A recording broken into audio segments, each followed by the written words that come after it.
Olá, estamos começando mais um Prazer em Conhecer e durante toda essa semana a gente está falando sobre o processo da hipnose. É um processo muito interessante, não é, Adriano? Porque, na realidade, a gente tem um conceito de hipnose muito primitivo, eu acho, né? As pessoas, de fato, assim, não sabem o que é a hipnose, né? E aí começa muita fantasia em torno da hipnose, essa coisa toda, né? E muitos colocam no sentido místico também da coisa, né? Mas na verdade não é nada disso, né? É uma coisa mais simples. É uma né? ferramenta, né? Que qualquer pessoa, estudando um pouquinho, se aprofundando, qualquer pessoa pode utilizar, vai saber utilizar, né? É preciso ir praticando, claro, né? Porque no primeiro momento, como nós viemos comentando aqui, é preciso você ir ganhando a confiança do outro, porque se você não ganha essa confiança, você não consegue fazer o trabalho, né? E é isso.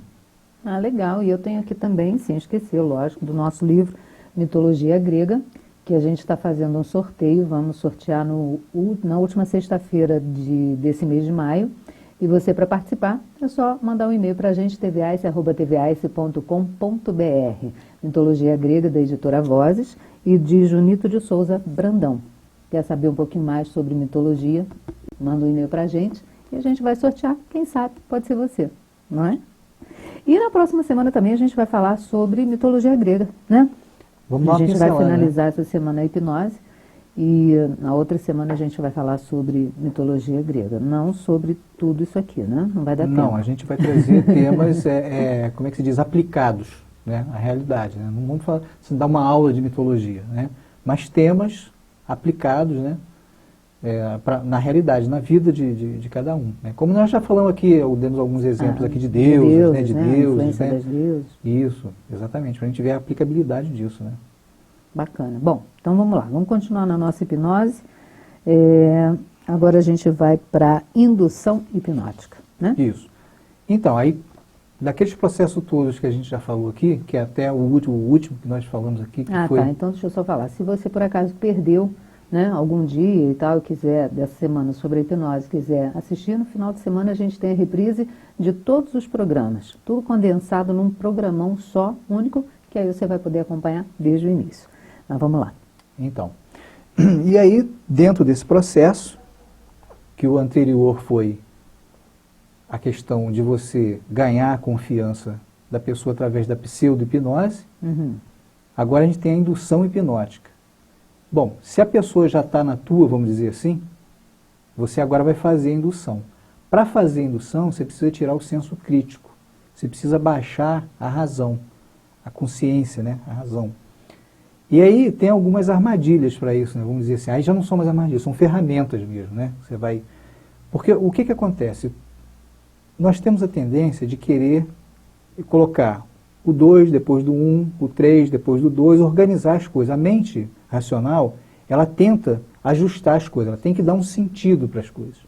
É isso? Então nós vivemos assim, conscientemente, uma ordem.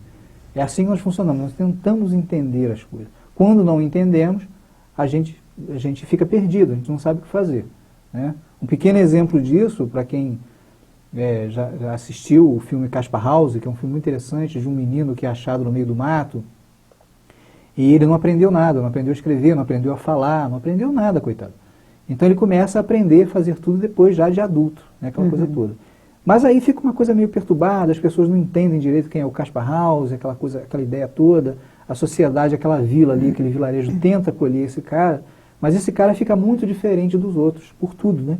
Que ele começa a aprender as coisas agora, da vida adulta para a vida infantil, né? Ou seja, essa comunidade não consegue entender isso, não consegue... entre aspas, encaixar ele em algum lugar nessa sociedade. Porque assim tem que ser. Se o sujeito não se encaixa, qualquer coisa que não se encaixa, né, a mente racional ela descarta. Não é? Então foi assim com os grandes heróis, né, foram assim com alguns avatares que vieram, né, com, enfim, salvadores. Né, não entendeu a proposta deles, entre aspas, mata-se. Né? Então é isso. Então a razão é que faz isso. Né? Tenta organizar as coisas, né? Não consegue. E o que faz? Aí tem alguns truques para isso, né? Por exemplo, você tem o aperto de mão, né? Você vai levando, dá a mão à pessoa, a pessoa vem para te dar a mão, normalmente é você pegar na mão e cumprimentar, não é isso? O que você faz? Você troca de mão. Quando você troca de mão, O cérebro ele não pode trabalhar com isso ao mesmo tempo do que você dá um comando para ele. Você troca de mão e diz assim, dorme. Entendeu? Aquele momento você tirou o senso crítico dele, que ele estava tudo organizado, né? Você vai para dar a mão, normalmente é o cumprimento, e aí acabou a história, não é isso que acontece? É essa a sequência, não é? Então você faz uma quebra. Então esse processo, a indução hipnótica, também é chamado de quebra de padrão.